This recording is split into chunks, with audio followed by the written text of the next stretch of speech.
Hello. വരയെക്കുറിച്ചാണല്ലോ നമ്മുടെ videos.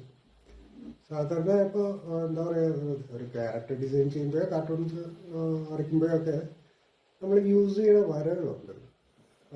അതിൽ straight line ഉണ്ടാവും, കർവ് ലൈൻ ഉണ്ടാവും, ഹാഫ് സർക്കിൾസ് യൂസ് ചെയ്യും. അപ്പോൾ വരയ്ക്കാൻ വേണ്ടിയിട്ട് നമ്മൾ വരയും പ്രാക്ടീസ് ചെയ്യേണ്ടി വരും. ഇത്തരം വരകൾ, straight lines, curve lines, zigzag, അങ്ങനെ കുറച്ച് വരകളുണ്ട്. അത് അടുത്ത ദിവസം ഞാനത് ഓരോന്നായിട്ടതും പറഞ്ഞ് മനസ്സിലാക്കി തരാം. എന്താണ് ഈ വരകളുടെ ഗുണം, നമുക്ക് വരയ്ക്കാൻ വേണ്ട സമയത്ത് എത്രത്തോളം ഹെൽപ്ഫുൾ ആയിരിക്കുന്നുള്ളത്. അത് ഒരു പ്രാക്ടീസാണ്. അത് നമ്മൾ ഡെയിലി പ്രാക്ടീസ് ചെയ്യേണ്ട ഒരു കാര്യമാണ്. കാരണം ഞാൻ പറഞ്ഞല്ലോ, ഒബ്സർവേഷൻ. ഇപ്പോൾ എനിക്കൊരു ക്യാരക്ടർ വരയ്ക്കണമെന്നുണ്ടെന്നുണ്ടെങ്കിൽ first I can imagine the character. എന്താണ് ആ ക്യാരക്ടർ, അബൌട്ട് ദ ക്യാരക്ടർ. അതിനുശേഷം ഞാൻ ഇമാജിൻ ചെയ്തിട്ടുള്ള ക്യാരക്ടർ ഈ പറഞ്ഞ ഔട്ട്പുട്ട്, പേപ്പറിലേക്ക് ഔട്ട്പുട്ട് അല്ലെങ്കിൽ ടാബിലേക്ക് ഔട്ട്പുട്ട് കൊണ്ടുവരണമെന്നുണ്ടെന്നുണ്ടെങ്കിൽ ഈ ലൈൻസ് ഒക്കെ എനിക്ക് ഓർമ്മയുണ്ടായിരിക്കണം. അല്ലെങ്കിൽ ആ ലൈൻസ് വരയ്ക്കുമ്പോൾ അതിൻ്റെ ഒരു കോൺഫിഡൻസ് ഉണ്ടായിരിക്കണം. ഓക്കെ, അപ്പോൾ നമുക്ക് ഞാനൊരു ഡ്രോയിങ് കൂടെ കാണിച്ചു തരാം. Example. Okay, look here.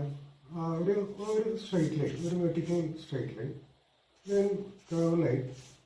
Okay, അത് കഴിഞ്ഞിട്ടൊരു ഹാഫ് സർക്കിൾ പോലത്തെ ഒരു ലൈൻ, കർവ് ലൈൻ. ഇത് ഇത്രയും നമ്മൾ യൂസ് ചെയ്തിട്ടുള്ള straight line, curve line, curve line, curve line, whatever. അപ്പം നമുക്ക് കൂടുതൽ ഡീറ്റെയിലേക്ക് പോകണമെന്നുണ്ടെന്നുണ്ടെങ്കിൽ നമുക്കിത് ഓരോ ലൈൻസ് യൂസ് ചെയ്യാം.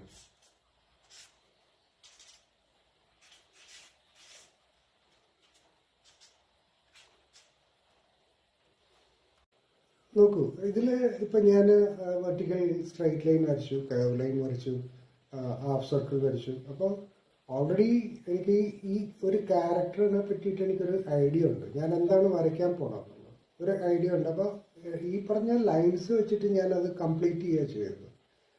ഇത് നമ്മൾ ഈ പറഞ്ഞ ലൈൻസ് എന്ന് പറഞ്ഞാൽ ഡെയിലി പ്രാക്ടീസ് ചെയ്യണം. Something like meditation. അത് മെഡിറ്റേഷൻ പോലെ തന്നെ നമ്മളത് ഈ പറഞ്ഞ അതിനെ സാധാരണ വിളിക്കുന്നത് വെച്ചാൽ സ്ക്രിബിളിംഗ് എന്നാണ്. സ്ക്രിബിളിംഗ്, ഡെയിലി സ്ക്രിബിൾ ചെയ്യുക. സ്ക്രിബിൾ ചെയ്ത് കഴിഞ്ഞാൽ നമ്മുടെ ആ ലൈൻസിൻ്റെ ക്വാളിറ്റി ഇമ്പ്രൂവ് ചെയ്യാൻ പറ്റും, ഒരു കൺട്രോൾ ഉണ്ടാവും. അനിമേഷനെ സംബന്ധിച്ച് പണ്ട് പറയുന്ന ഒരു കാര്യം വെച്ചാൽ ആക്ടിങ് വിത്ത് പെൻസിൽ എന്നാണ്.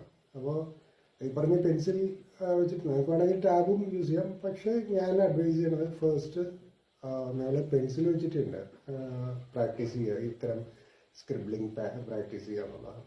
Okay, thank you.